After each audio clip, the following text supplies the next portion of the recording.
नमस्कार। भारतीय संविधान में संशोधन करने के लिए कुछ प्रक्रिया है जो आर्टिकल नंबर 368 में दी गई है। यह प्रक्रिया किस प्रकार से है, हम भारतीय संविधान में किस प्रकार संशोधन कर सकते हैं, क्या संशोधन किया जा सकता है, इसके बारे में हम देखते हैं। हम जब आर्टिकल 368 देखते हैं तो इसमें संविधान संशोधन की प्रक्रिया है।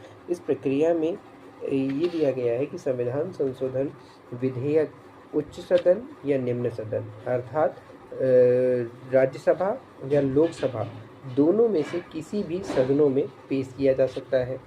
इसके साथ ही साथ हम देखें तो इसमें संयुक्त बैठक की आवश्यकता नहीं होती है। लोकसभा व राज्यसभा के सांसदों की कुछ विशेष परिस्थितियों में संयुक्त बैठक होती है, किंतु अगर हम बात करें संविधान संशोधन विधेयक में तो इसमें संयुक्त बैठक की आवश्यकता नहीं होती है, अर्थात बैठक नहीं होती है और इसमें राष्ट्रपति अपनी वीटो पावर का उपयोग नहीं कर सकता है।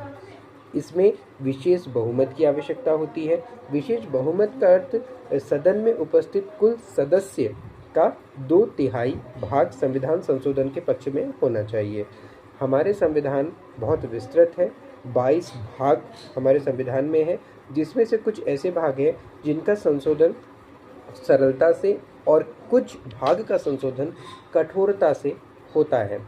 हमारे संविधान संशोधन में कुछ या लोकसभा व राज्यसभा में से किसी भी सदन के द्वारा तो इसका संशोधन किया जा सकता है, लेकिन कुछ ऐसे विषय हैं जिनका संशोधन राज्यसभा विधान मंडल या विधान सभा के आधे सदस्यों के बहुमत से होता है। वो विषय इस प्रकार से हैं जिन विषयों में राज्य के बहुमत की आवश्यकता हमें होती है लोकसभा के बहुमत के साथ, जैसे राष्ट्रपति का निर्वाचन मंडल।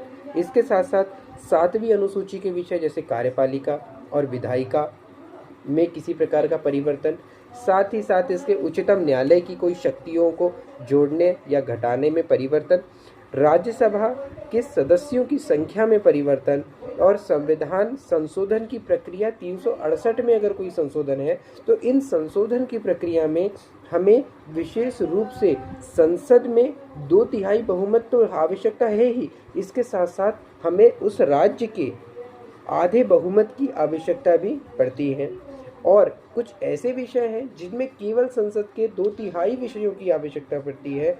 वो मूल अधिकार, राज्य के नीति निदेशक तत्व DPSP और निर्वाचन आयोग जैसे विभिन्न प्रकार के कुछ विषय इसमें मेंशन किए गए हैं जो कि हम इसमें संशोधन कर सकते हैं। अर्थात भारत का संविधान उतना कठोर नहीं है जितना अमेरिका का संविधान है। हम भारत के संविधान में सरलता से संशोधन किया जा सकता है कुछ विशेष परिस्थितियों में। धन्यवाद।